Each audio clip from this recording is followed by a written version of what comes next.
Donc voilà, donc je voulais vous proposer une présentation aujourd'hui autour d'une vieille enquête, comme ça a été dit tout à l'heure, qui remonte aux années 2010-2011, qui s'appelait initialement Quand le monde des bibliothèques se livre, et que là, dans le cadre de cette présentation, j'ai suivi la proposition de Claire et l'ethnographie des bibliothécaires et de leur public.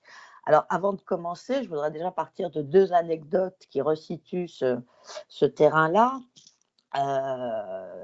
Dans d'autres travaux, j'ai pu travailler avec des très jeunes, avec des enfants en école maternelle de 3-6 ans, et une fois on se rend à la bibliothèque, et là j'ai deux petits garçons de 5 ans qui s'avouent, ma foi, je dirais émerveillés devant la bibliothécaire qui nous recevait en lui disant « Tu en as de la chance, tu ne travailles pas souvent », pour le premier, et pour son camarade de lui dire « Mais en fait, tout le temps tu lis, c'est pour ça que la bibliothèque elle est fermée ».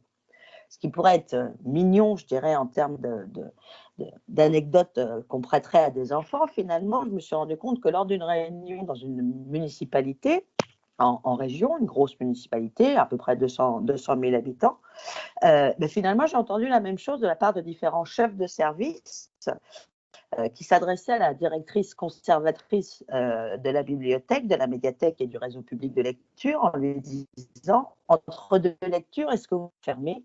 Ou alors qu'ils lui ont dit « Mais c'est jamais ouvert chez vous, c'est trop dur comme travail. » Donc on voit bien qu'en France, en tout cas notamment, il y a beaucoup d'images chez les enfants, comme je viens de le dire, chez les adultes, qui sont véhiculées autour des bibliothèques et surtout de leur personnel.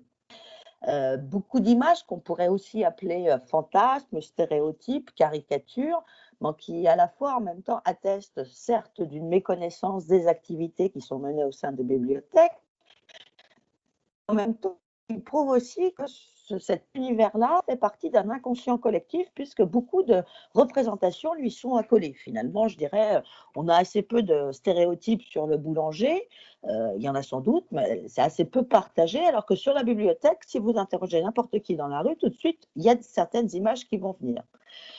Donc, je voulais insister aussi sur d'autres types de paradoxes qui existent, à savoir que la bibliothèque en tant que telle, avec un grand B, donc la bibliothèque en tant qu'espace, lieu imposant, est très souvent démesurée. C'est un espace où le livre va être mis en scène, un lieu qui va aussi imposer du prestige. On pensera à tous nos rois, tous les responsables des religions qui étaient entourés d'une bibliothèque très très conséquente, un espace de savoir bien sûr. Alors que de plus en plus, à l'heure actuelle, on est sur aussi une vision, je dirais, très imposante, mais retravaillée différemment. C'est-à-dire qu'à l'heure actuelle, on est beaucoup plus sur de la transparence, avec toutes ces bibliothèques, avec le verre qui est omniprésent, ou, comme le disent certains, la ville finalement rentre dans la bibliothèque, ou l'inverse, la bibliothèque sort dans la ville avec ses grandes baies vitrées. Donc on pensera à Delft, par exemple, aux Pays-Bas, ou à la médiathèque de Reims, la médiathèque Falala, qui en fait, la médiathèque est tout en verre et elle est juste en face de la cathédrale, ce qui fait qu'à certains moments de la journée, vous avez la cathédrale qui se reflète dans la bibliothèque. C'est très, très impressionnant.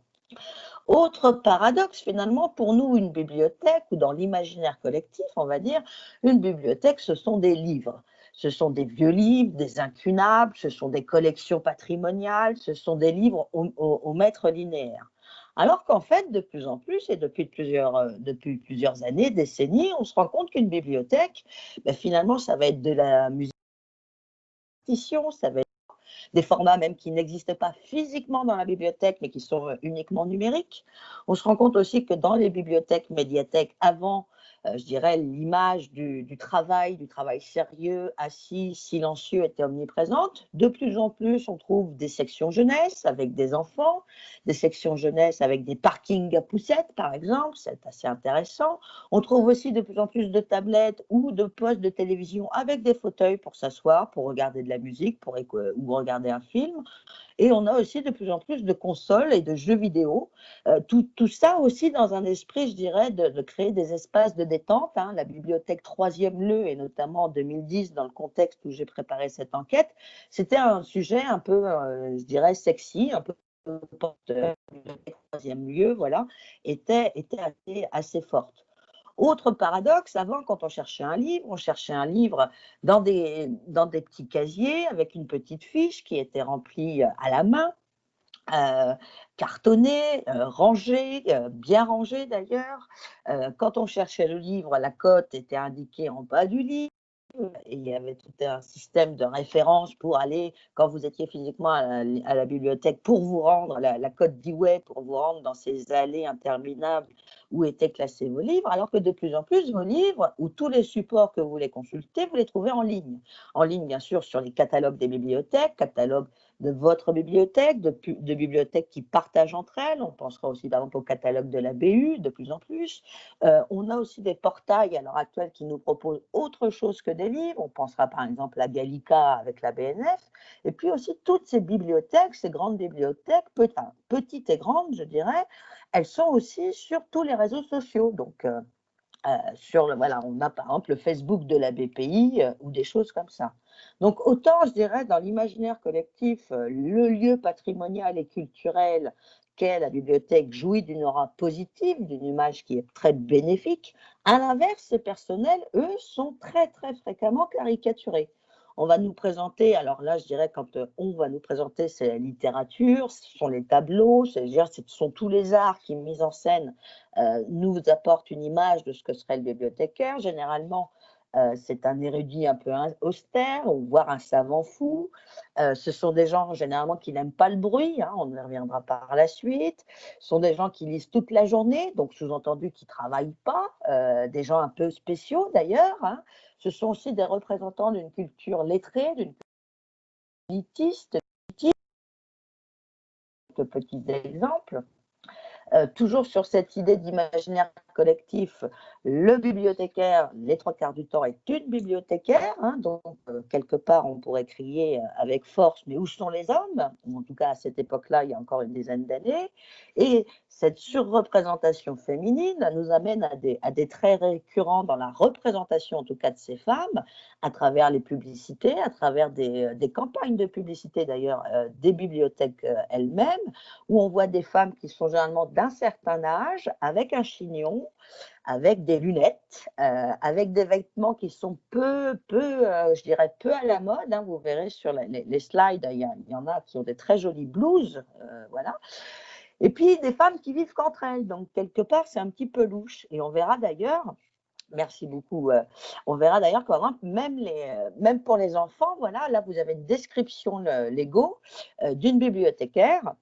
Ou bien sûr, la première description, c'est chute, hein, puisque la bibliothécaire, vous voyez, elle a un petit cardigan, elle a un petit gilet, elle a des lunettes. Bon, elle n'est pas forcément avenante comme ça. Autre caricature très très présente pour illustrer le métier de bibliothécaire, c'est cette prédominance du chute. Comme je vous le disais tout à l'heure, dans une bibliothèque, le silence est d'or, je dirais, puisqu'il faut que les œuvres s'expriment, il faut que soi-même on vienne là pour travailler. Donc finalement, il faut faire respecter le silence. Alors on va faire chute avec son doigt, on va faire chute avec des écriteaux. Et donc là, vous avez une petite figurine qui a été en vente très longtemps aux États-Unis, avec donc cette bibliothécaire où si on lui appuie sur le bouton dans le dos, son bras se déplace et fait chute. Les bibliothécaires eux-mêmes mettent en scène très souvent comment dire, ces caricatures. Et là, je vous propose, c'est un exemple comment dire, de diapo qu'on trouve qu'on trouve très souvent. Voilà ce que mes amis pensent que je fais, ce que mes parents pensent, ce que la société pense, ce que les usagers pensent, ce que moi-même je pense faire et en réalité ce que je fais. Donc vous voyez qu'il y a vraiment, je dirais, en termes de représentation et d'image sociale, d'image dans nos têtes collectivement partagées, vous voyez qu'on est quand même sur quelque chose d'assez fort. Et puis toujours dans cette idée de professionnels qui eux-mêmes surfent sur ces stéréotypes et les retravaillent. On pensera par exemple, et là je vous avoue que je l'ai découvert aujourd'hui, hein, il y a une fédération française des bibliothécaires tatoués et piercés. Voilà, donc qui se présente de manière beaucoup plus cool et plus avenante, hein, d'après leurs termes, que les autres bibliothécaires, a priori. On pensera aussi aux bibliothécaires geeks, c'est-à-dire que si à l'heure actuelle, geek, c'est très tendance, c'est top connecté, c'est le symbole d'une modernité. Pendant fut un temps, le geek, c'était finalement quelqu'un qui était plus ou moins considéré comme un ringard, un solitaire, qui était intéressé par des objets ou par des dispositifs qui n'intéressaient pas forcément les autres et qui était généralement très mal habillé. Donc, il continue à être mal habillé, mais maintenant, il est tendance. Voilà.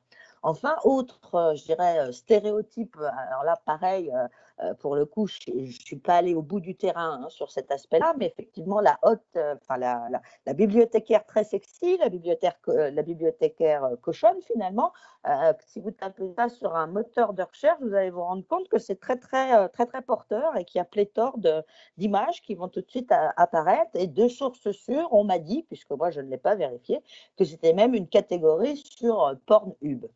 Donc, tout ça pourrait être, je dirais, assez comment dire, amusant de revenir de la sorte sur ces stéréotypes. Mais ces stéréotypes, à part entière, font partie de l'image que la société française se représente du métier de bibliothécaire. Et en même temps, je vous dis, il y a ce paradoxe qui est très fort entre le lieu bibliothèque, qui à l'inverse est très connoté de manière ultra positive, ultra légitime, lieu de conservation, une diffusion du patrimoine. Et à l'inverse, on voit une profession qui, elle, est complètement, je dirais, raillée, moquée, ou en tout cas qui est présentée sur des attributs assez neutres. Donc avant de commencer réellement, je dirais, mon propos, je voulais, voilà, comme vous indiquer que c'était une enquête que j'avais faite il y a 10 ans. Donc là, je voudrais vraiment remercier Claire de son invitation, parce que ça m'a fait faire un retour un peu introspectif, décentré. Donc c'est assez rare comme vraiment.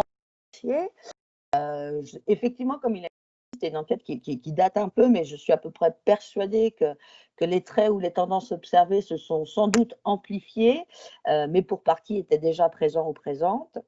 Donc, ça a été une étude, en fait, qui a voulu travailler justement sur les stéréotypes à la fois de la société française, à travers les arts, à travers les médias, par exemple, mais les stéréotypes qui sont aussi réemployés, à mon sens, par les professionnels.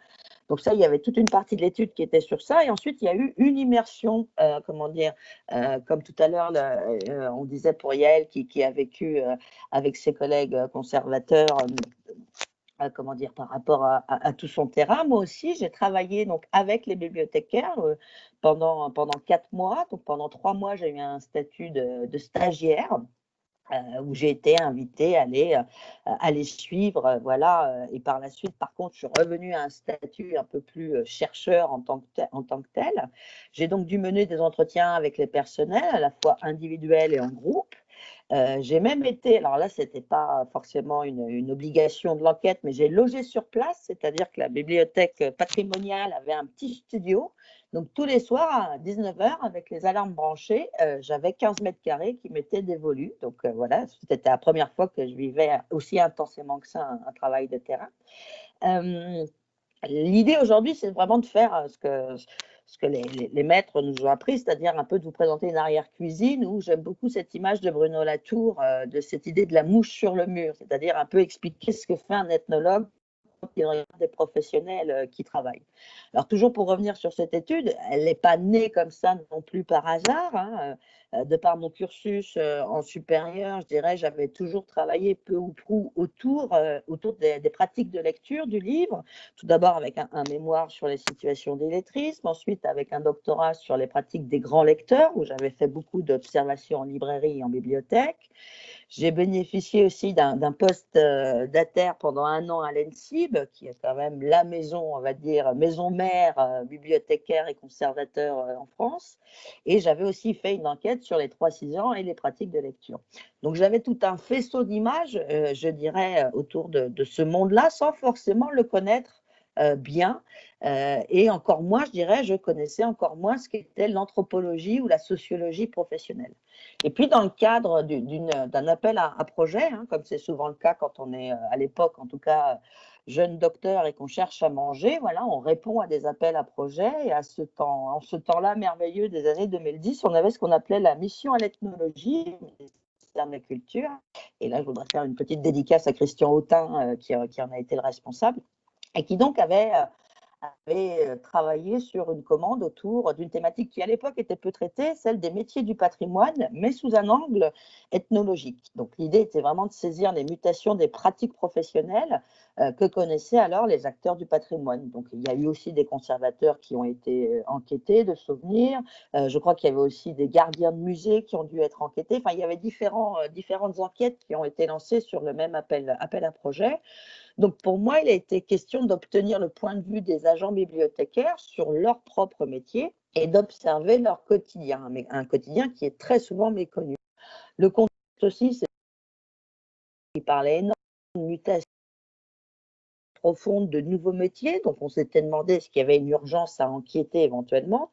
Et puis, en 2010, on était aussi beaucoup sur des constats avec les pratiques culturelles à l'ère numérique. Enfin, on voyait bien que voilà, la culture transmédiatique, que le numérique prenait de plus en plus de place dans nos univers. Donc, on s'est interrogé par rapport à tout ça. Donc, l'enquête, elle a eu lieu en région, dans un réseau de lecture publique, à Reims, pour être précis. Donc, en fait, il y avait 7 bibliothèques ou médiathèques. Il y avait 3 bibliobus, il y avait 114 agents, donc je suis donc restée 4 mois en continu. J'ai fait une quinzaine d'entretiens et j'ai jamais autant écrit de ma vie puisque j'ai réussi à faire 4 cahiers de terrain. Je tiens à dire que pour une fois, j'ai réussi à les tenir et dans le cadre de cette préparation, je suis retombée sur certains passages qui m'ont fait beaucoup rire. Donc une fois de plus, merci Claire.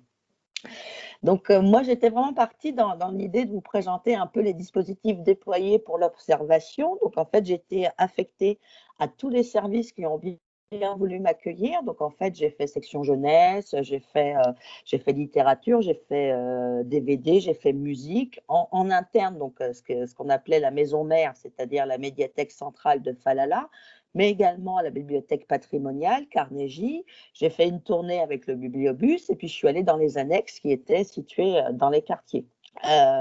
Je participais aux réunions de la direction, aux réunions de service, aux pauses déjeuner, aux pauses cigarettes, aux moments festifs et au désherbage.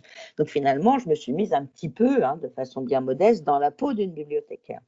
En parallèle, il y a eu un gros investissement donc, sur de la lecture en sociaux ou en anthropologie professionnelle.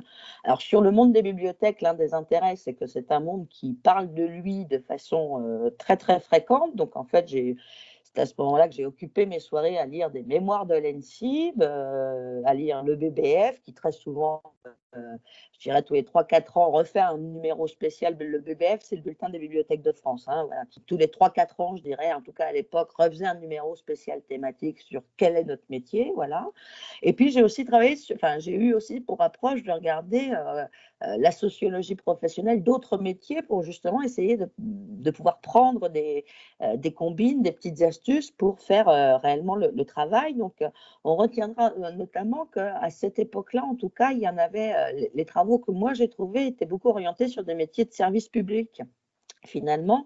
Et je reste un peu persuadée aussi que la thématique qui était la mienne, le monde des bibliothèques, finalement, si on prend la police, les enseignants, le personnel infirmier, on retrouve aussi certaines hésitations quant à une identité professionnelle mise à mal par rapport au fait que la fonction publique en elle-même est aussi de plus en plus mise à mal. En parallèle à ces lectures et à ce terrain in situ, je dirais, j'ai aussi énormément étudié les sites et les blogs de professionnels. Donc, à l'époque, on n'était pas sur des chaînes YouTube et les réseaux sociaux étaient quand même nettement moins présents. Donc, j'ai beaucoup travaillé sur des blogs, puisque l'idée aussi était de développer une anthropologie visuelle avec l'idée que les mœurs étaient en images et que donc il fallait essayer d'étudier tout ce qui apparaissait. Donc, les dispositifs déployés pour cette observation, je viens de vous les définir. Maintenant, en soi, on est d'accord que ça ne va pas suffire, puisqu'en fait, la principale nécessité, c'est celle de se faire accepter. Ce n'est pas simple, ça va demander du temps, il va falloir lever l'ensemble des doutes de l'ensemble des gens qui sont en face de vous. Et être réellement stagiaire. C'est-à-dire qu'une fois qu'avec avec la conservatrice directrice de l'établissement, il a été décidé de dire que je serais stagiaire, j'ai réellement fait, je dirais, l'ensemble des postes de service public en accueil aux bornes. J'ai travaillé effectivement, je vous dis, dans un bibliobus, j'ai réceptionné tous les colis, j'ai répondu aux usagers, je me suis fait crier par des usagers également. Donc voilà, il a fallu endosser les habits et je dirais, pour le coup, réellement faire le métier, comme disent les. Il a fallu c'est-à-dire faire, se regarder faire. Typiquement, quand vous faites l'accueil au service public, le retour ou les prêts, ben, vous êtes obligé de faire le prêt, par exemple, d'un ouvrage ou d'un DVD, et en même temps, vous cherchez, vous, à comprendre ce qui se joue derrière. Donc là, on est vraiment dans l'action, mais en même temps dans une réflexion pour vous dire qu'est-ce que je suis en train de faire exactement. Il s'agissait aussi d'écouter et de consigner rapidement les propos. Alors, ça peut paraître très trivial, mais au tout début, quand on arrive sur un terrain, en tout cas, c'est ma pratique à moi, vous ne sortez pas votre cahier pour prendre en note. Vous ne sortez pas forcément votre appareil photo non plus.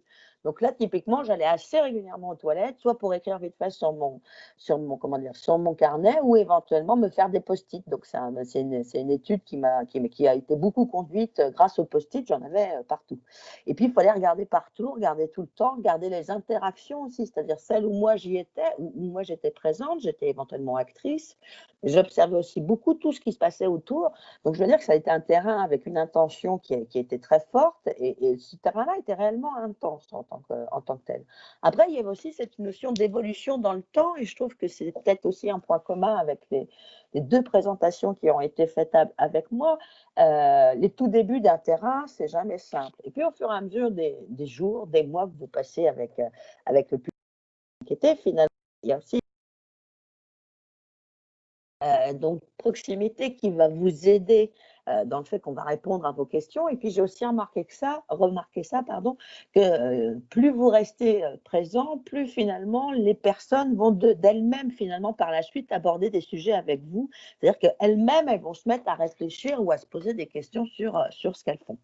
L'idée, par exemple, de l'acceptation par les bibliothécaires, même si je n'ai jamais été rejetée par l'ensemble des professionnels qui étaient à Reims, c'est-à-dire 114 agents, l'idée qu'ils travaillent, enfin en tout cas qu'ils répondent à mes questions, était sur la base du bénévolat. Mais au tout début où on m'a présenté, là je vous ai mis quelques exemples, pourquoi le ministère de la Culture s'intéresse à nous? Ils ont quoi en tête? Vraiment, ils veulent faire quoi de ton enquête?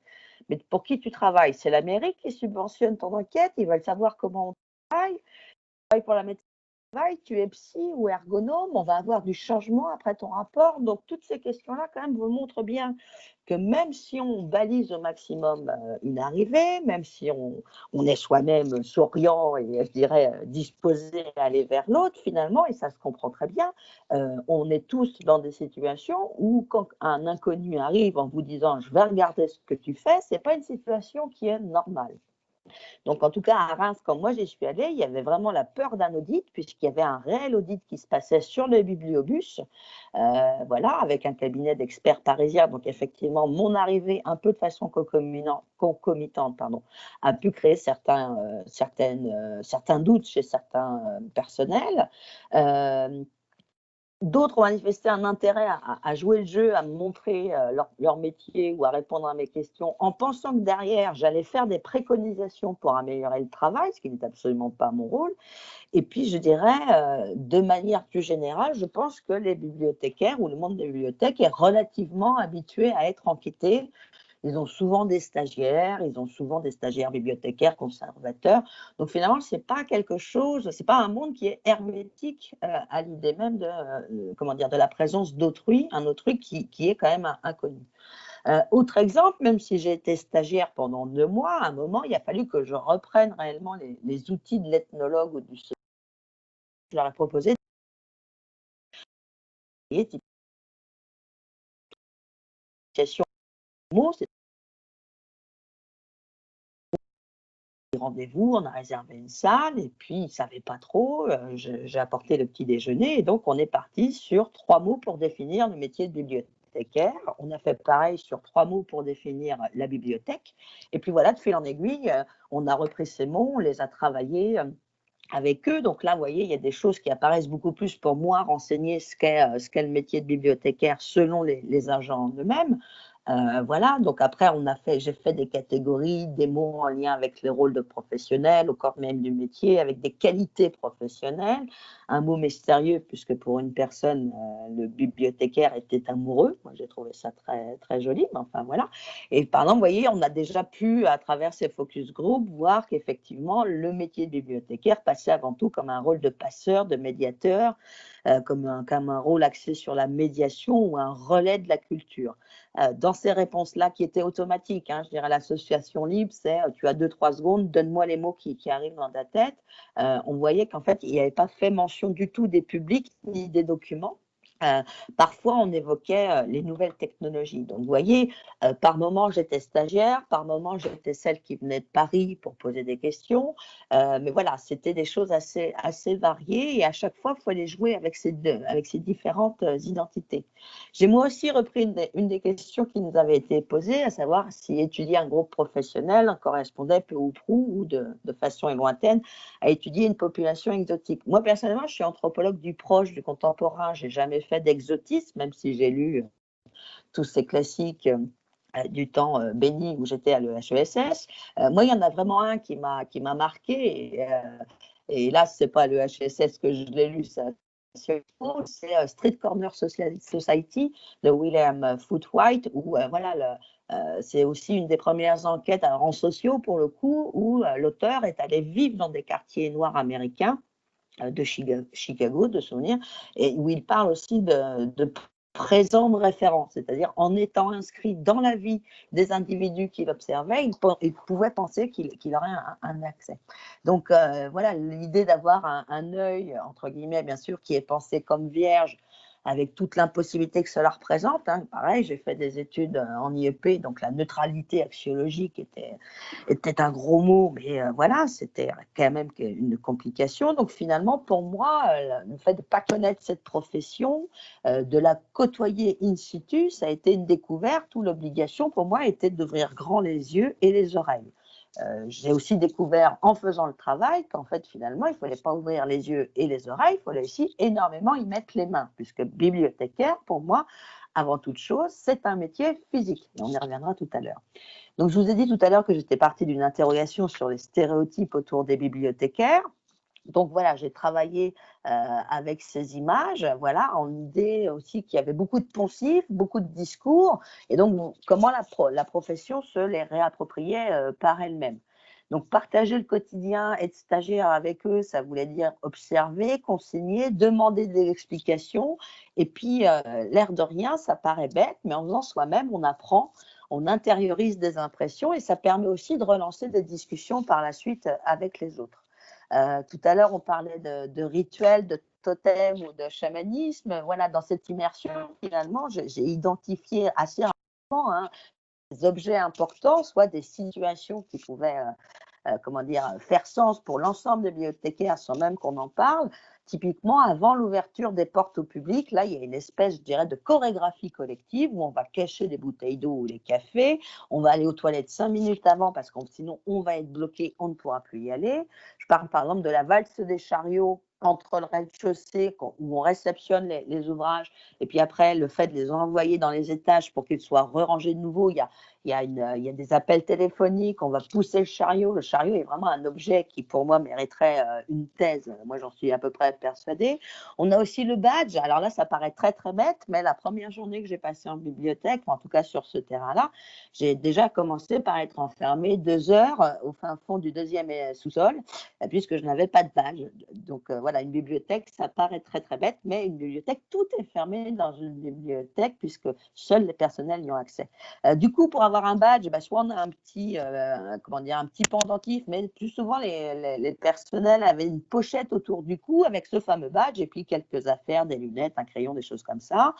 Autre, pour moi, rituel ou en tout cas, méthode intrinsèque ou de l'identité, une espèce d'ADN, c'est la classification d'Ewey, et surtout dire que la classification d'Ewey est tout à fait un truc normal et que quand même ne pas comprendre une classification d'Ewey est quelque chose qui n'est pas normal. La signalétique aussi très très importante dans une bibliothèque, et là aussi on notera, enfin moi en tout cas j'étais très étonnée de voir combien ces professionnels ont une attention très très forte à la signalétique, ce qui pour eux d'ailleurs souvent paraît très naturel, mais qui ne paraît pas naturel pour les usagers. La pause déjeuner aussi, l'air de rien, il y a toute une étude qui indique finalement on est bibliothécaire, on mange avec sa montre, c'est-à-dire que ce sont les temps forts, le temps de vie de la bibliothèque, de la médiathèque, qui vont faire les pauses fait, que vous pouvez vous accorder. Et c'est vrai que, voilà, sur ces pauses déjeuner-là, c'était assez étonnant de voir que les 10 minutes avant l'ouverture au public, tout d'un coup, il y avait aussi une accélération extrême parce que tout le monde devait se rendre libre. Et puis après, alors là, c'est parce que moi, j'avais un tout petit peu ce regard-là en venant de l'EDSIB, le bulletin des bibliothèques de France contre le livre hebdo. Donc, et là, je vous cite, comment dire, un enquêté. Les conservateurs lisent le BBF. Nous, sur le terrain, on pratique livre hebdo. C'est pas le même regard. Donc là, une fois qu'on a compris ça, on a bien compris ce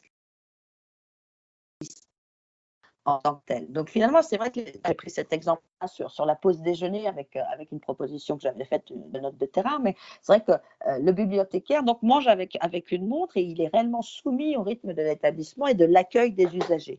Et finalement, là, je me rapprochais aussi de Nicolas Hatzfeld qui a travaillé au sein d'une usine. Finalement, c'est pas parce que je venais observer des professionnels sur leur pratique professionnelle qu'il fallait bien sûr que je me coupe de tous ces moments de pause, de ces moments qui n'étaient pas liés au travail, mais où effectivement il y avait ce que lui il appelle des moments de reprise d'eux-mêmes, de mise à distance de l'organisation. Et c'est vrai que pour moi, travailler aussi pendant ces pauses déjeuner, c'était assez intéressant. Autre élément que j'ai fait aussi, c'est de travailler sur la notion de belle écriture. En fait, notre ami Dewey Melville, dans son ouvrage fondateur Les qualifications professionnelles du bibliothécaire en 1889, nous explique que la belle écriture, c'est une valeur tant technique qu'identitaire qui permet de définir l'identité bibliothécaire. Donc, au tout début du terrain, voilà, j'ai cherché, alors pour le coup, j'ai traqué des exemples de traces écrites, puisqu'en fait, on était quand même en 2010 avec quand même une présence déjà des écrans un peu partout, mais on avait quand même encore le cahier, le livre d'or de la médiathèque où on voyait il y avait des commentaires avec un conservateur voilà, qui répondait. On avait aussi le deuxième image, c'est le cahier des demandes des usagers pour avoir accès à certains documents, hein, un peu sous une forme de commande. Donc là, vous verrez, je ne sais pas si on voit bien, mais voilà, la personne qui a lu, qui a commenté au nom de la bibliothèque, a joué quelque peu au professeur, puisque Harry Potter a été corrigé, les S manquants ont été corrigés, donc c'était aussi assez rigolo de dire que finalement, la belle écriture, elle passait aussi sur une bonne connaissance de l'écriture. Après, vous avez ce petit tableau, alors maintenant, je vous rassure, hein, tout est électronique, on a un joli tableau, mais là, c'était le responsable de la médiathèque qui, tous les matins, écrivait à la main d'une belle écriture hein, l'ensemble des activités ou informations qu'il fallait savoir. Et puis, le dernier élément, là, c'était un casier avec des petites cartes qui étaient, pareil, manuscrites. Et en fait, c'était pour les empreintes DVD. Et d'ailleurs, il y a eu une polémique en interne à la médiathèque qui était de savoir est-ce qu'il fallait qu'on me montre ou pas ce casier, pour certains, ça ne faisait pas pro de me montrer ce truc-là, puisqu'effectivement, c'était vraiment, je dirais, un objet qui était réutilisé depuis plusieurs années. Et finalement, comme la bibliothécaire qui se chargeait de ce secteur-là au tout début, comment dire, n'était pas du tout férue d'informatique. Donc, elle a continué à avoir son classement là. Donc, il y avait déjà, je dirais, des difficultés en interne. Mais effectivement, une jeune collègue à elle, au tout début, a dit ne prends pas ça en photo, ne dis pas qu'à la bibliothèque de Reims, on a des choses comme ça. Donc, c'était assez intéressant. Après, on m'a demandé, toujours dans le cadre de cette présentation, si les bibliothécaires formaient une culture homogène. Alors ça, c'est à mon sens quelque chose de très, très délicat. On n'a pas un métier, mais des métiers de bibliothécaire. Et de plus, c'est une profession qui travaille avec les technologies nouvelles. Donc, de fait, elle est soumise à l'apparition assez régulièrement de nouveaux métiers pour accompagner ces aspects-là. On pensera, par exemple, là, j'avais mis l'apparition en 2011 de ce qu'ils appelaient le monsieur vidéo à la demande à la médiathèque de Falala. Alors, c'était assez drôle parce qu'il y avait une partie des personnels bibliothécaires, livres et CD qui le rejetaient, puisque déjà, pour commencer, il avait commencé initialement comme un emploi jeune. Alors, pour certains bibliothécaires, c'était même pas compréhensible qu'il soit encore là. Il avait fait des formations et il avait obtenu ses concours. Hein. Ce n'était pas du tout un emploi fictif. Et en plus, pour beaucoup de bibliothécaires à l'époque, la vidéo, ça représentait. D'autres nous disaient, ils travaillent plus avec le service informatique qu'avec nous. Alors, ce qui était vrai, puisqu'à l'époque, en 2010, en fait, il s'est trouvé que la médiathèque avait passé un accord avec Arte pour avoir des supports de films, sauf que les pare-feux mis en place par la municipalité de Reims empêchaient qu'en fait on puisse accéder sur le site de la bibliothèque à l'offre d'Arte. Donc, c'était assez intéressant de voir aussi ce genre de réunion. La community manager, pareil, plusieurs bibliothécaires ne l'ont même pas comprise. Donc, pourquoi une bibliothèque est-elle sur les réseaux sociaux? On est l'unique réseau social. Ça, c'est aussi quelque chose qui revient assez souvent et même dans plusieurs campagnes de pub, on retrouve cette idée puisque j'avais noté cette citation-là. Google peut vous donner 100 000 résultats, un bibliothécaire peut vous donner le bon. Voilà, on est quand même sur toujours des petites tendances comme ça. Donc finalement, on a une explosion des métiers. Certains dans la littérature grise parlent de métiers en miettes, d'autres utilisent le terme tout court de take-care, puisqu'en fait les supports, les médias sont tellement multiples autres que le livre, quoi. Et j'aime beaucoup cette parole d'Anne Cupiac, qui est aussi une grande experte du monde du livre, hein, qui dit qu'il est quasiment impossible de rendre compte de la diversité des activités du bibliothécaire à l'aide d'un seul verbe, alors qu'un médecin soigne, un mécanicien répare et un professeur enseigne. Donc on voit que c'est assez délicat de pouvoir définir réellement si cette communauté de bibliothécaires est assez homogène, à mon sens, elle est vraiment éclatée. En même temps, il y a des récurrences, et là je retrouve certains propos de tout à l'heure avec cette prédominance du féminin. Alors j'ai recherché hier, mais je n'ai pas trouvé le nouveau rapport de l'IGB, mais enfin en 2008, le taux de féminisation était quand même de 68%, donc voilà. Parce qu'aujourd'hui, il y a plus d'hommes, notamment parce que par rapport à des besoins qui sont liés aux nouvelles technologies, mais là je suis en train moi-même d'utiliser un stéréotype sexué comme vous le voyez, donc c'est assez délicat, mais moi je mets ma main à parier quand même qu'il y a plus d'hommes à l'heure actuelle dans le monde des bibliothèques. Pour moi, ce qui fédère l'ensemble de ce groupe-là, c'est le fait qu'on est passé d'un métier qui était centré uniquement sur le livre à une variété de métiers qui, elles, sont maintenant, je dirais, qui concernent les services. C'est-à-dire qu'on est vraiment avant, on était dans de la prescription, dans une culture lettrée, dans la reproduction d'un modèle culturel légitime. Donc, on est passé, je dirais, on s'est déplacé du livre au service et du coup, les métiers ont accompagné ça. Donc, on est sur vraiment la prédominance de la médiation, et ça, je pense que c'est commun à tout le monde. Et tout à l'heure, j'entendais bien qu'il y avait des concurrences dans la présentation d'Yael, qu'il y avait des concurrences entre les différents acteurs. À Reims, on voyait très bien les concurrences entre les différents secteurs, jeunesse, romans, livres, musique, tout ça, entre les différents lieux de bibliothèque aussi, en fonction que vous étiez à la patrimoniale ou dans une annexe dans un quartier populaire, l'idée n'était pas tout à fait la même. Par contre, tous ils se retrouvaient sur cette idée, sur cette prédominance de la médiation. Il me semble que c'est vraiment quelque chose d'important qui va même plus loin, puisque si on parle des usagers à l'heure actuelle, avant on disait des lecteurs assez pudiquement, maintenant il y a toute une déclinaison pour comprendre ce que sont les usagers, les publics, les non-publics, les publics captifs.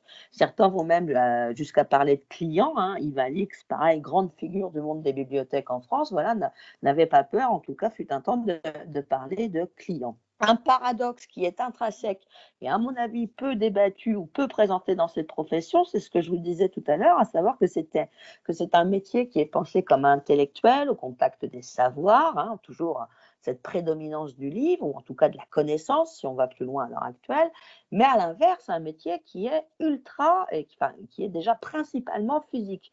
Vous n'arrêtez pas de manipuler, de pousser, de porter, de ranger, de filmer des livres avec du plastique, de passer sous une douchette, vous marchez. Je pense que je ferai mon enquête à l'heure actuelle, j'aurai la montre connectée pour savoir combien de pas j'ai fait dans une journée. Je n'ai jamais autant marché de ma vie. Et donc, il y a vraiment ce premier paradoxe qui est un impensé du métier. Et d'ailleurs, il y a toute une partie de l'étude où on demandait aux nouveaux arrivants, aux nouveaux professionnels, quelle a été un peu la découverte de leur métier. Et en ce sens-là, c'était assez frappant parce que même les jeunes qui avaient suivi des formations n'avaient aucune idée de ce qu'allait être leur métier. Ça nous a apparu très, très intéressant. Donc, il y a une prédominance du corps, et je dirais en plus un métier qui est pensé ou parfois présenté comme intellectuel, qui est à l'inverse avec des usagers qui ont des besoins très, très pragmatiques. l'une des principales questions à laquelle vous répondez dans une bibliothèque, c'est où sont les toilettes, le photocopieur, le livre, quel est le code Wi-Fi, quels sont vos horaires, hein. Donc là, vous voyez, on est sur des besoins absolument pas philosophiques ou culturels dans le sens noble du terme. Un autre stéréotype pareil qui là est intéressant au sens où l'ensemble de la profession veut lutter contre celui-là et je trouve de manière très très intense, c'est la caricature de l'agent qui est assis et qui ne fait rien. Et d'ailleurs, enfin, au moment des entretiens, tous ont insisté sur cet élément-là. En fait, dernier élément, je dirais, d'une identité professionnelle, c'est cette idée pareille qui n'a pas forcément souvent été mise en avant, c'est l'idée qu'un bibliothécaire ne travaille jamais seul. Un bibliothécaire travaille en groupe sur un projet, dans un service. Les décisions sont toujours prises à plusieurs, et alors que les présentent toujours comme des êtres solitaires, limite associables, hein. Donc voilà, l'idée c'était quand même ça. Pour avancer un tout petit peu, l'identité professionnelle des bibliothécaires à cette époque-là, en tout cas comme moi je les ai rencontrés et ceux que j'ai rencontrés, avant de me dire ce qu'était leur métier, ils ont tous insisté pour dire ce que ce n'était pas, en tout cas ce qu'ils n'étaient pas. Donc on a une définition finalement en creux ou par la négative, sans répondre directement à ce qu'ils sont. Ils m'ont expliqué qu'ils n'étaient pas policiers, qu'ils n'étaient pas assistants sociaux, pas formateurs, pas caissières, pas libraires, qu'ils ne faisaient pas de la recherche, qu'ils n'étaient pas des journalistes, qu'ils n'étaient pas des profs et des enseignants. Donc on a vraiment identifié à l'époque 8 métiers qu'on a dit repoussoirs, avec une grande présence du CAIR en tant que tel. Alors tout à l'heure, j'entendais très bien là, les métiers de femmes de Michel Perrault qui a été évoqué, je trouve ça très très bien. Donc cette présence du culturel intellectuel contre le manuel et le technique, et puis cette présence du monde marchand économique qui est finalement assez critiquée. Vous verrez dans les slides, je vous en ai fait 2 ou 3 voilà, qui illustraient cette idée-là. Donc malaise professionnel chez les bibliothèques, moi j'aurais tendance à dire oui et non, en bonne normande. Il y a eu une accélération énorme dans les profils même des bibliothécaires qui arrivaient beaucoup plus formés, à la base dans les années 50, 60, on est quand même aussi parti d'une base de bénévoles qu'ensuite on a formé en interne ou des choses comme ça. Donc là, on était quand même dans les années 80 sur des gens qui étaient mieux formés, puisque pour rappel, hein, on peut arriver avec un bac plus 2, on peut aussi arriver chartiste, on peut aussi arriver conservateur via l'ENSIP. Donc il y a quand même une pluralité de parcours pour pouvoir arriver.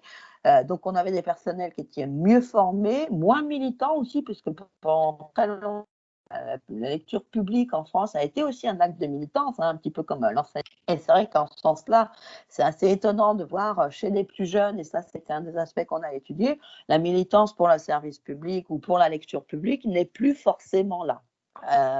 Je vous invite, vous verrez dans le PowerPoint, il y a je ne sais pas si certains connaissent les petites pastilles bref qui étaient faites par un humoriste. Il y a un bref, je suis bibliothécaire qui est fait. Et là, vous avez l'ensemble des métiers à l'heure actuelle, en tout cas du quotidien d'un bibliothécaire. Et finalement, vous verrez, c'est très très bien fait. Et ça permet de comprendre que le métier est à l'heure actuelle pluriel.